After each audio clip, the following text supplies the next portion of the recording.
اگر ہم اسی جینیٹک سسٹم کو قائم رکھتے ہیں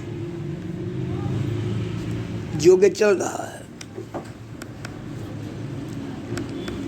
تو پھر ہم اپنے ہی وجود میں اپنے باپ دادا کو زندہ رکھنا چاہتے ہیں۔ کیا اللہ کا نظام ہمیں اس بات کی اجازت دیتا ہے کہ ہم جو جینیٹک سسٹم چل رہا ہے اسی کے پاسماں بن جائیں اور اسی جینیٹک سسٹم کو قائم رکھیں؟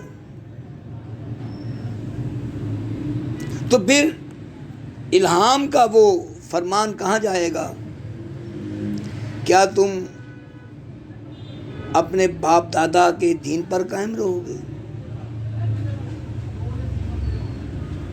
پھر بدلتی حقیقتوں کو کون مانے گا؟ بدلتی حقیقتوں کا کون ساتھ دے گا؟ سب سے پہلے ہمیں جینیٹک سسٹم میں یہ دیکھنا ہے کہ جینیٹک سسٹم کون سا ایسا سسٹم ہے جو ہو تو جینیٹک، لیکن وہ ہمیں مدد کرے اللہ اور اللہ کے نظام پر پہنچنے میں، ہماری مدد کرے، ہم اللہ کو جان سکیں، ہم اس کے سسٹم کو سمجھ سکیں۔ ہمیں ایسا جینیٹک سسٹم چاہیے۔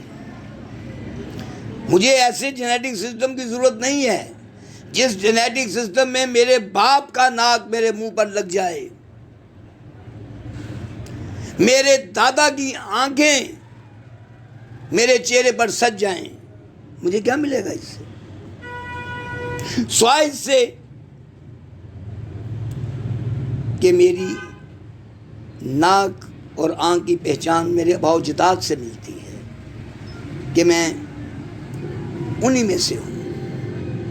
اس کے سوا مجھے کیا ملے گا؟ یہ جینیٹک سسٹم مجھے کیا دیتا ہے؟ کیا یہ میرے اعضاء کی پہچان سے آگے نہیں جا سکتی بات؟ میں سمجھتا ہوں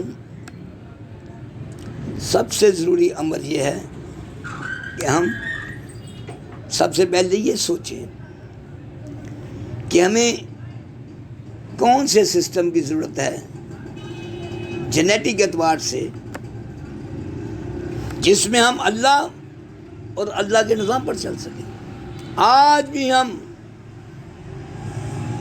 جینیٹکلی اپنے باپ دادا سے وابستہ ہیں، حالانکہ ان کا ایمان کچھ بھی ہو، اسے سروکار کوئی نہیں رکھتا۔ آپ کا باپ اچھا انسان تھا یا نہیں تھا، اس سے کوئی سروکار نہیں رکھتا۔ بس وہ جینیٹک کے اعتبار سے اپنے باپ سے جڑا رہنا چاہتا ہے۔ مجھے اس بات پر اعتراض نہیں ہے کہ وہ جینیٹکلی اپنے باپ سے جڑا رہنا چاہتا ہے یا اپنے دادا سے جڑا رہنا چاہتا ہے یا اپنے خاندان سے جڑا رہتا ہے، مجھے اس سے کوئی غرض نہیں ہے۔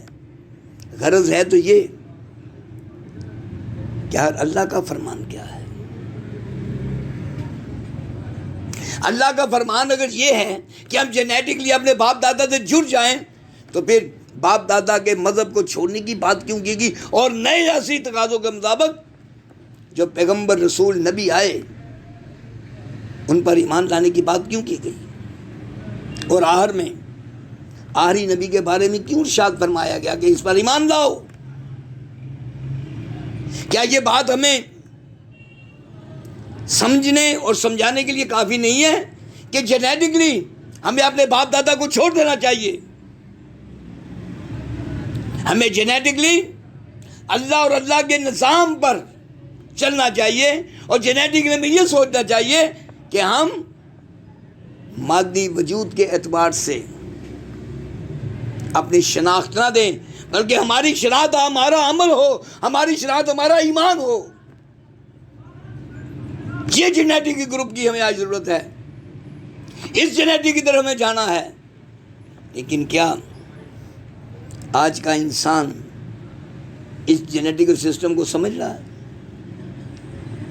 آج بھی ایک بھائی کے جائز اور ناجائز دونوں باتوں کو مان رہا ہے، کیونکہ وہ اس کا بھائی ہے۔ آج بھی کسی کا باپ جھوٹ بولے تو وہ اپنے باپ کو یہ کہنے کے قابل نہیں ہے کہ اے میرے ابو آپ نے جھوٹ بولا ہے۔ ہمیں دین اس بات کی اجازت نہیں دیتا، ہمیں اللہ اور اللہ کا نظام اس بات کی اجازت نہیں دیتا کہ آپ جھوٹ بولیں، ادھارت سچائی پر آ جائیں۔ لیکن ہم ایسا نہیں کر رہے، ہماری سوچ کا دائرہ یہ ہے ہی نہیں کہ ہمیں جینیٹکلی کس چیز کی ضرورت ہے، ہمیں کس خاندان کے ساتھ جینیٹکلی ملنا چاہیے۔ کیا جینیٹکلی ملنا آپ کے وجود کی مماثلت ہی رہ گیا ہے کہ آپ کا ناک آپ کے دادا سے ملتا ہے، آپ کے کان آپ کی دادی سے ملتے ہیں، آپ کی آنکھیں آپ کی ماں سے ملتی ہے؟ کیا یہی جینیٹک ہے؟ ہمیں جینیٹکلی اس سے آگے جانا ہے، ہمیں جینیٹکلی اللہ کے نظام کو اپنے سینے سے لگا کر رکھنا ہے۔ کیا میرے اللہ تیرے فرمان کے مطابق میرے جینز کو بنا رہے؟ کیا ہم نے کبھی یہ دعا مانگی کہ اے میرے اللہ میرے جینز نیک انسانوں جیسے بنا دے، میرے جینز کی کھوک نیک انسانوں سے اٹھے؟ کیا یہ دعا مانگی کسی نے؟ آج ہم اپنے وراثت پہ مان کرتے ہیں، بڑے بڑے ڈرائنگ روموں میں بڑی بڑی فوٹو لگا کر کہا جاتا ہے یہ ہمارے دادا ہے پردادا ہیں، یہ والی ریاست ہے، یا کون تھے؟ ختم ہو جائیں گے سب، صرف اللہ اور اس کا نظام بچے گا، اور جو اس کے ساتھ وابستہ ہو وہ بچے گا۔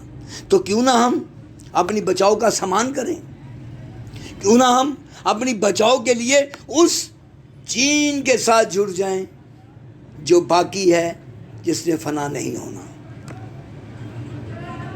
آج ہمارا باپ، ماں، بہن، بھائی، کوئی عزیز اگر بے ایمانی کرتا ہے تو ہم علناً اس کے خلاف جہاد کریں کہ یہ بے ایمان ہے۔ ہم اس کے ساتھ جین سے جڑے رہنا چاہتے ہیں۔ اور کیوں؟ کون سے اسباب ہیں جس کی بنا پر آپ ان کے جین سے جڑے رہنا چاہتے ہیں؟ خدا را جینز کے اس سسٹم کو ڈسکنیکٹ کریں اور جینز کے اس سسٹم کو کنیکشن دیں جس کی وجہ سے آپ جینز کے اعتبار سے اس فیملی سے اٹھائے جائیں جو اللہ اور اللہ کے نظام پر چلنے والی ہے، اللہ اور اللہ کے نظام سے پیار اور محبت کرنے والی ہے۔